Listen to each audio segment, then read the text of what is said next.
Today, we have additional treatments and more appear near. If human nature and history teach anything, it is that civil liberties face grave risks when governments proclaim indefinite states of emergency. This law professor is scared of that last line. If human nature and history teach anything, it is that civil liberties face grave risks when governments proclaim indefinite states of emergency. And we, of course, do, because the government's power is no longer that of a constitutional republic under an emergency. We see constitutional rights stamped out constantly in states of emergency. When those states of emergency become indefinite, the Constitution isn't worth the paper it's written on. It's not even suitable for toilet paper at that point. It's just useless. Plus, I think it's like papyrus. Seems like that would chafe or something. But this is what these are the people teaching the next generation law and politics. It's important to know your enemy. The enemy is not this guy. If this was your enemy, would you ever be scared of it? Would you ever be afraid of that? Like that guy comes up and says, "Hey man, I heard you've been talking shit about my girl, you know what I'm saying?" He comes up and says that. Are you scared of this guy ever in any situation? It's a Muppet. It's not that. It's what's up here. It's what's up here. It's these ideas. It's the inflated attention being given. Oh, I'm a law professor. Oh, you're a law professor? Why? Why? Why do we listen to you? What about that makes you an authority on anything? You teach a bunch of idiots coming through your school how to do a thing. Great. So do lots of people. That's fine. We'd never be scared of this. We're only scared of the inordinate amount of power and perceived authority this person has because they have two fake words attached to their name. Two fake words that are all appeal to authority fallacies. It's a walking fallacy, and it's law and professor. Because this guy is professing about the law, and he's doing it incorrectly, and he's not recognizing that this is the correct statement from Gorsuch. This isn't even controversial.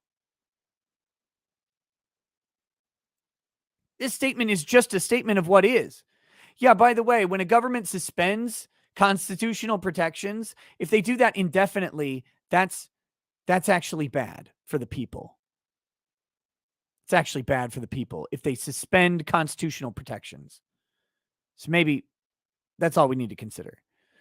Real quick, he says, it is hard to know what future Gorsuch imagines. Is it hard to know? I mean, you have dystopia, you have tyrannical regimes all over the globe. Look at Venezuela. Look at Nicaragua. Look at Russia. Look at China. Look at North Korea. Look at Cambodia. Look at Vietnam. Look at Sri Lanka. Look at fucking Singapore, right? I mean, some of these places are better off than others, but they all have these insane restrictions. And people who live there live in terror of their governments because they don't have. Look at Australia. Yeah. I was talking more long-term ones, but Australia is a great short-term example too.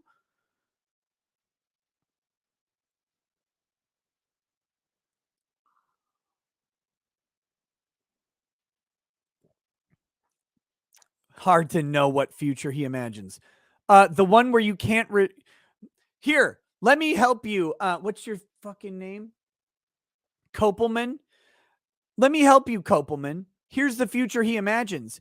It's one where the government has never ended its COVID state of emergency and can inject you by force with whatever it wants because it says it's an emergency.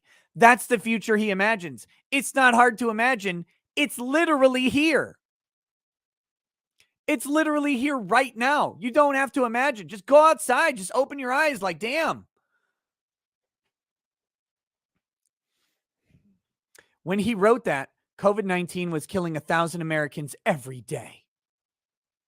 Yeah, I'm sorry, but your constitutional rights don't stop because people die. In fact, your constitutional rights exist through people dying because they're rights, not privileges, not licenses, not grants from the government. They're rights given to you by God, nature's God, by the creator, by Vishnu, by Arby's. It doesn't matter who gave you the rights. You have them by very merit of your birth. By surviving the abortion mill, you spewing yourself out down your mom's natural slip and slide, suddenly you get all these rights, and you get them no matter what. That's the one thing that separates America from everywhere else on the damn planet, is that you made it out. You made it out. You kicked your way past those labia and you fell out into the earth screaming. And because of that, we go, yeah, this guy did it. This guy made it. Now he gets to speak. He gets a gun if he wants one. We can't put soldiers in his house. He has a right to security in his persons, property, and papers. He has the right to due process. We can't just kill him or lock him up. He has a right to an attorney, because if we try and kill him and lock him up, someone smarter than his dumbass who got in that situation gets to argue on his behalf. Those things we give them. We don't even give them to you. We just recognize that they exist because you made it out. You got out of that uterine prison. Let's go full men's rights here. You busted out of that uterus jail. And so you get these things. You survived Planned Parenthood. You made it. Doesn't matter at this point. You could be abandoned. You could be adopted. You could be sold into some sort of trafficking and escape. Anything that you're going to get those rights. You're going to have them. They were instilled in you. They're woven into your DNA. USA does that, or at least it did. At least it's supposed to. And it does that no matter how many people die, no matter how many old people you cough on or whatever, you get to keep that. Because if you don't get to keep that, then you never had it in the first place. It's why we still get to travel when travel is inherently dangerous. Travel is horrifically dangerous to a human, by the way. Has been forever. One of the riskiest things you can do is go somewhere. You're leaving your territory that you know. You're introducing yourselves to all sorts of dangers and variables, most notably other people, and other people are broken. It's why you still get to own property. By the way, owning property is probably the second most dangerous thing you can do after leaving your property. You still get to own it. Even though on your own property, you're exposed to myriad hazards. Try doing the dishes. Try doing the dishes with music on and trip over the dishwasher. More people die from that. More people die from their dishwasher than die from rifles. But you still get to own your house. It's insane. These people are crazy. This is why the founder said, hey, you know what? Some weirdo, I had a vision. Some weirdo named Kopelman is going to, in the future, he's going to argue that people shouldn't have rights because someone else died. That sounds stupid. We better take these things and write them down like, look, you might be restricting some rights, but these ones you don't get. Like, we're going to just write these down so you realize, no, we really mean it. We really mean it here. That's what they did. They took that stuff out of the democratic process. They took that away from the weasels like Kopelman. Said, you're going to need a lot of support to get rid of these things. Or one activist court. But that's a different rant for a different day. All right, here we go. The wonderful new interventions he cites so triumphantly have been less successful than everyone had hoped. Have they? Have they, Kopelman? Can you say that? Can you actually say that? And first of all, less successful doesn't mean not successful. It just means less successful than the propaganda.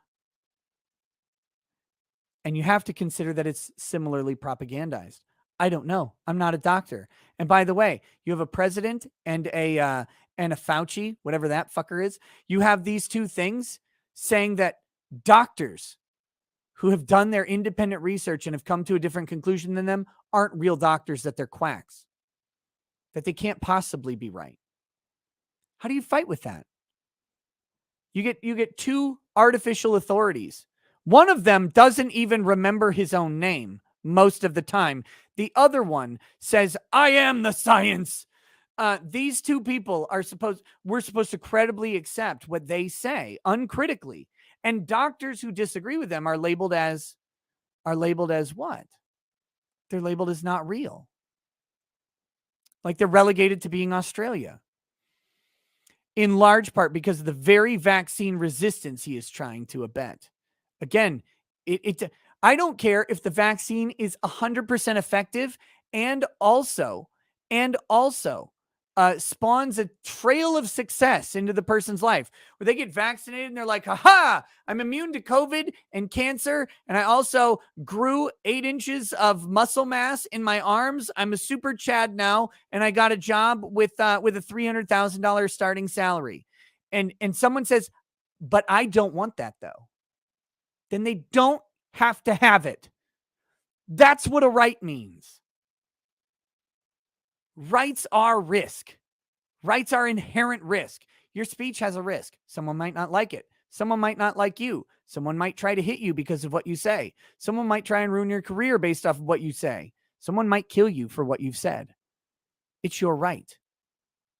That's what makes it worth keeping. All right. Gorsuch is, one hopes, not fool enough to think that the disease is about to be eradicated. If that is right, then he can only mean that the level of death will decline to a point that is acceptable to him. So acceptable that the state will no longer have a compelling interest in preventing those deaths. Yes, kind of like the speed limit. The state doesn't even need a compelling interest to reduce the speed limit to 5 miles an hour. You want to prevent basically all highway fatalities? 5 mile an hour speed limit. Not only that, mandate that car manufacturers cannot make cars that go over 5 miles an hour. Just do it. Just get rid of road travel altogether. Everything's a city bus or a train or a plane. That's it. You will eliminate 99.9% of travel fatalities. Just do that. There you go. Why don't they do that? Oh, because there's an acceptable level of death. Because of course there is. There's always an acceptable level of death. One is too many. Yeah, I mean, in some cute little philosophic way, yes, one death is too many. No one believes this on earth, that one is too many. Most people are fine with the fact that lots of people die to bring you your stupid reality television shows. Tons of people die, especially if they're on set with Alec Baldwin. But I'm not even talking about that. I'm talking about linemen who work on the electrical lines. I'm talking about people, the foresters who clear the path for the electrical lines. I'm talking about people who work on radio antennas and get cooked because the signal's too high. All sorts of shit can go wrong. And just to bring you reruns of Seinfeld and Law and Order or whatever, we're like, look, if one person dies involved in TV production, you got to shut the whole thing down. No more TV. No one on earth was like, well, I mean, let's be real here. I never liked Earl anyway. He's fine. I mean, I'm sorry that he was chasing a squirrel down a telephone pole and he hit the ground first. Like, that sucks. But you gotta watch me some Real Housewives. Yes. And he will vote to order religious exemptions, even if the state proves that people will die as a result. Are you terrified yet? No, I'm not terrified yet. And I won't be ever terrified of the fact that the state, what terrifies me is that the state might actually win. That's what terrifies me. That's the one thing that has always terrified me, is that the state might win. It might come out on top in a question of my rights. It's the most terrifying prospect of all. And if you don't agree, please keep watching the channel. I will help you out of that bootlicking statist state that you are stuck in, that you've been propagandized into, that you have been lied into for your entire life. I will help you. We're friendly here. All right. That's all I'm going to do on that one. He's first of all, his legal analysis is flat out bad. His legal analysis is flat out bad. It's incomplete and it's backwards. But are you noticing that yet? Are you noticing that everybody on a particular side of these issues, they're arguing from the backwards end of it. They're arguing the opposite of what you know to be true, of what you feel to be true, of the logic of all of these things. Well, just think how bad it would be if the government couldn't force me to do something. Oh, God, what a hellhole.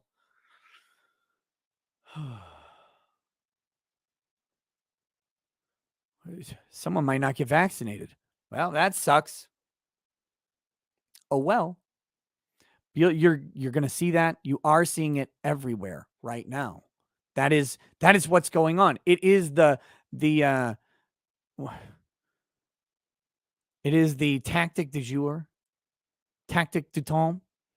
If we're French, don't be French. Okay, let's go to this next.